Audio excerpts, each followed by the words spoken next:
Militer Swedia rebut Eropa Utara, Rusia bisa menjadi pemenang Perang Dunia Ketiga.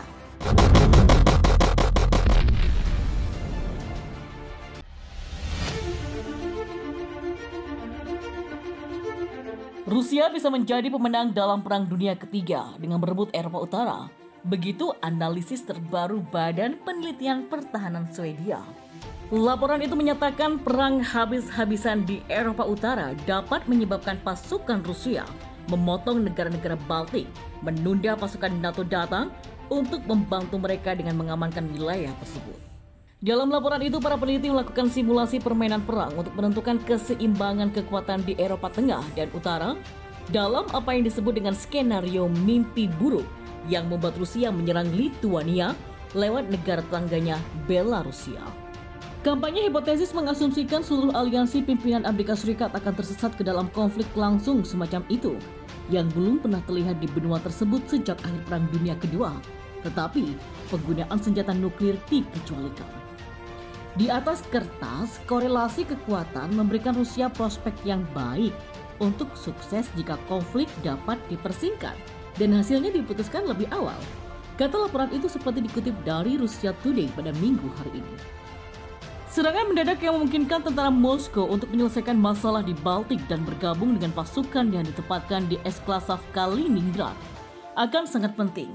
Lanjut laporan itu, sebelum serangan udara jarak jauh Amerika, Inggris dan Prancis dapat dimulai dengan sungguh-sungguh.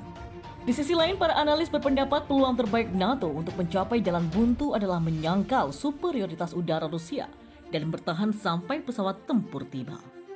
Jika Moskow dapat melemparkan pertempuran awal untuk menguntungkannya, maka kampanye itu bisa meyakinkan. Sementara simulasi dihentikan selama 4 hari dan tidak ada pemenang yang menang, Rusia berada dalam posisi yang baik untuk mengamankan kesuksesan operasional di lapangan. Faktor utama di balik kesuksesan Rusia, kata laporan itu, adalah keuntungan dalam inisiatif dan kejutan, jumlah, mekanisasi, dan paling tidak dalam volume dan jangkauan tembakan tidak langsung, seperti artileri dan amunisi jarak jauh lainnya. Namun orang yang tinggal di Baltik mungkin belum perlu berlindung di bawah meja mereka dulu. Awal pekan ini pejabat Rusia mengejek klaim dari pensiunan Jenderal Polandia, Waldemar Skripal, yang memperingatkan bahwa negara itu dapat melakukan manuver serupa dan memotong pasukan NATO di Latvia, Lituania, dan Estonia hanya dalam 2 hari. Sementara Anton Alikhanov, gubernur wilayah Kaliningrad, tempat jenderal, mengatakan serangan itu bisa berasal mengecam gagasan bahwa Moskow sedang mencari penaklukan cepat. Menurutnya, Rusia tidak akan menerapkan rencana perang ini karena tidak ingin melukai tetangganya. Berhentilah menyusun strategi tentang siapa yang akan menyerang di mana dan tank mana yang akan melaju di atas batu paving mana. Kami perlu menangani masalah lain. Kami itu punya program kerjasama lintas batas yang sangat baik dengan Polandia. Dan Polandia berbicara tentang tank lagi. Ini adalah seruan untuk berperang dan keinginan sang jenderal untuk segera menemukan dirinya di zaman batu dengan tongkat di tangannya, celah Alikhanov. Sebuah laporan militer Swedia menyimpulkan bahwa militer Rusia lebih siap dibandingkan dengan NATO untuk perang berskala besar, padahal belanja militer aliansi itu meningkat dan penyebaran pasukannya sudah jauh ke timur dan bahkan mendekati negara beruang merah. Laporan itu diterbitkan Badan Penelitian Pertahanan atau FOI Swedia setelah menjalankan simulasi.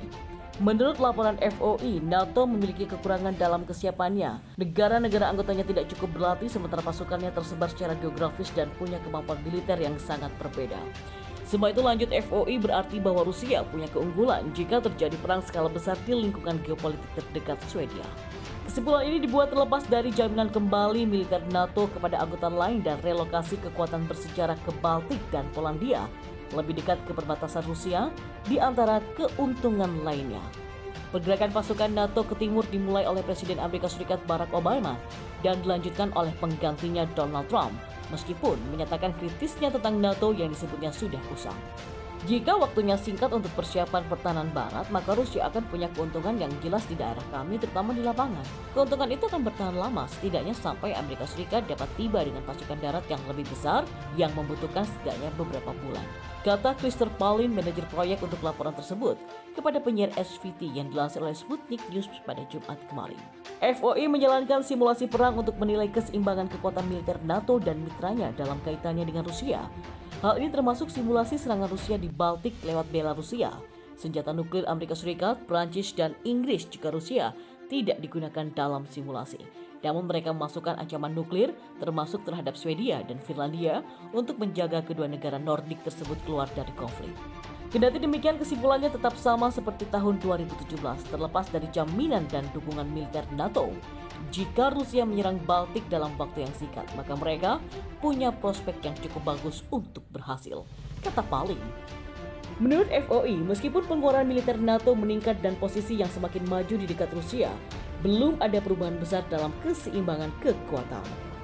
Secara umum gambarannya sangat mirip baik dari segi ketersediaan dan kualitas pasukan. Anda punya kehadiran lanjutan sekarang yang tidak Anda miliki di tahun 2014 yang secara bertahap membaik, dan ada langkah-langkah yang lebih sederhana yang dapat meningkatkan peluang bagi pihak Barat. Namun kekuatan NATO tidak perlu ditingkatkan lebih jauh. Menurut penilaian FOI, sebaliknya, pasukan NATO harus dapat bertindak lebih cepat terhadap sejumlah ancaman serangan yang berbeda. Kekuatan utamanya adalah keunggulan di udara dan di laut. Masalah besar bagaimanapun adalah bahwa NATO dan mitranya tersebar di banyak negara. Akibatnya mereka punya kesiapan rendah dan tidak dikonfigurasi dan dilatih untuk perang. Sementara secara resmi mempertahankan status non-bloknya, Swedia dalam beberapa tahun terakhir bekerja sama dengan NATO untuk membentuk kemitraan yang langgeng. Pada tahun 2020, Menteri Pertahanan Peter Hultqvist mengakui bahwa beberapa bala bantuan sedang berlangsung terutama untuk melindungi transportasi militer di negara-negara NATO di Swedia, termasuk Korps Marinir Amerika Serikat. Sejak penyatuan kembali Crimea di tahun 2014 dengan Rusia yang sebagian besar dilihat oleh politisi dan media Swedia sebagai aneksasi, Swedia terus menggambarkan Rusia sebagai ancaman, mengutip perilaku tegas dalam latihan sebagai dalih untuk membangun militernya sendiri.